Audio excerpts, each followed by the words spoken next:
আজকের এই মাহফিল, এই মিলাদ, আমরা অনেকে মনে মনে ভাবছি বড় মিলাদে বড় জলসায় লোক হয় না, আর বড় মিলাদে যাবো, এরকম চিন্তা ফিকির আমাদের অনেকে রয়েছে। মুসলমান, এই মিলাদ আসলে কি ফায়দা? কেননা আমরা প্রত্যেকে মুসলমান, আখিরি জামানার নবীর উম্মত। আমরা আখিরি জামানার নবীর উম্মত, শেষ পয়গম্বরের উম্মত। তার কথা আমরা কেউ অস্বীকার করিনি, করব না। তিনি যেটাই বলেছেন সবই সত্য, ঠিক, বারাত, তার ভিতরে কোনো সন্দেহ নেই। আমার বাবা এই ভাই জানেরা জরে জোর আমার বেয়ারান আল্লাহর নবী তো জানের বাদশাহ হাবিবুল্লাহ জনাব মুহাম্মদ রাসূলুল্লাহ সাল্লাল্লাহু আলাইহি ওয়াসাল্লাম রাসাবিরান ওয়া সাদাশুরাজরান। আমি রাসূলুল্লাহ তোমাদের জানিয়ে দিই, আমি রাসূলুল্লাহ তোমাদের বলে দিই, আমার উম্মত উম্মতানিরা যখন নাকি যেখানে মজলিসের কথা হয়, যেখানে নাকি কোরআন ও হাদিসের আলোচনা হয়, ওই মজলিসের দিকে এগিয়ে যাওয়ার কারণে আমার আল্লাহ পাক ওই সমস্ত বান্দা বান্দীদের আমল্লাহ ভাই প্রতিটা কদমের বিনিময় 10টা করে নাকি লিখতে থাকে। যারা বলুন সুবহানাল্লাহ। মিলাদ কোথা হচ্ছে, কার বাড়িতে হচ্ছে, মাঠে হচ্ছে, জলায় হচ্ছে, দেখার দরকার নেই। কুরআন ও হাদিসের আলোচনা যেখানে হয়, রাসূল বলছে সেই মজলিসের দিকে এগিয়ে আসার কারণে তার প্রতিটা কদমের বিনিময়ে আল্লাহ পাক 10টা করে নেকি লিখতে থাকে। আর একবার জোরে বলুন সুবহানাল্লাহ। আর প্রতিটা কদমের বিনিময়ে 10টা করে গুনাহ মাফ হয়। মুসলমান, তাহলে কার বাড়ি হচ্ছে আমার দেখার দরকার নেই, কোন পাড়ায় হচ্ছে দেখার দরকার নেই। মাইকের শব্দ শুনেছি, মাহফিল, আল্লাহ আল্লাহ রসুলের কথা আলোচনা, কুরআন ও হাদিসের কথা আলোচনা, জিকিরের মজলিস, দোয়ার মজলিস, সেখানে আমাদের হাজির হওয়া দরকার। হাজির হলে কি বাড়িওয়ালা কি পাবে না পাবে সেটা আল্লাহ পাক ভালো জানে, কিন্তু আল্লাহ রসুলের বাণী অনুযায়ী, আল্লাহ রসুলের বাণী অনুযায়ী, আল্লাহ রসুলের মধুর জবানের কথা অনুযায়ী মিলাদ মাহফিলের জন্য 10টা করে নেকি লেখা হয় আর 10টা করে গুনাহ মাফ করা হয়। তাই গ্রামবাসীকে আমি অনুরোধ করবো, নিজেদের পরকালের কথা চিন্তা করুন। সারাদিন গীবত গিল্লা, সারাদিন গীবত গিল্লা, নামাজ নেই, রোজা নেই, দান খয়রাত নেই, বাম্মায়ের সেবা নেই, পাড়া প্রতিবেশীর হক আদায় নেই, বড়দের উপরে কথা বলা, জীবনটা তো শেষ করলাম। অন্তত আল্লাহ রসুলের কথা অনুযায়ী মাহফিলে যাওয়া হয়, জিকিরের মজলিসে যাওয়া হয়, দোয়ার মজলিসে যাওয়া হয়, নামাজের জন্য যাওয়া হয়, তো অন্তত 10টা করে গুনাহ মাফ হয় আর 10টা করে নেকি লেখা হয়। এই কথাটা আমাদেরকে চিন্তা করা দরকার। আর একটা কথা আপনাদেরকে বলি, বিশেষ করে দেখলাম দরুদ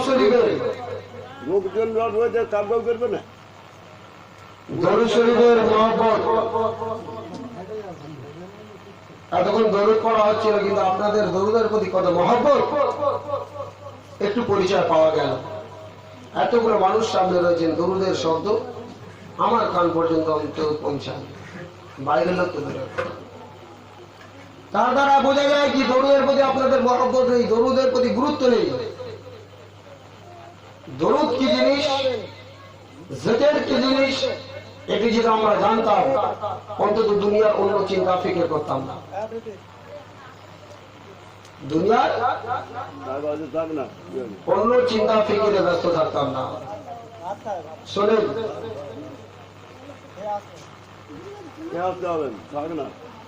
আমার বাবাজি ভাই জানেরা, রসুলের জামানায়, রসুলের সময়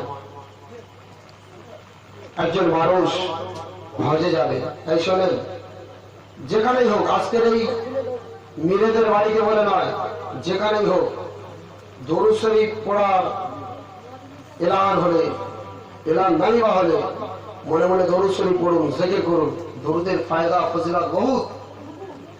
আজ বক্তারা, ইমামরা, আলেমরা দরুদের জন্য অনুরোধ করে, জোরে বলো, চিল্লে বলো, হেন বলো, তেন বলো করে দরুদ পড়াতে বলে।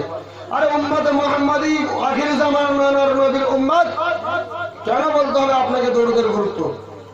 দরুদের প্রতি অলসতাটা কেন করব?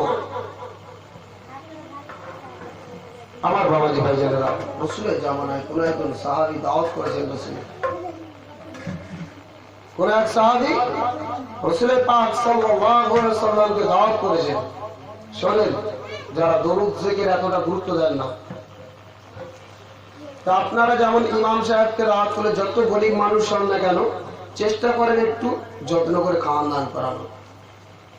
আর রাসূলের সাহাবীর বাড়ির মেহমান রাসূলুল্লাহ নবীকে দাওয়াত করেছে। তার মনের আশা, মনের আকাঙ্ক্ষা যে বাজারের সবচাইতে ভালো মাছ, বাজারের সবচাইতে বড় মাছটা আজকে রাসূলুল্লাহর জন্য আমি বাজার করে আনবো।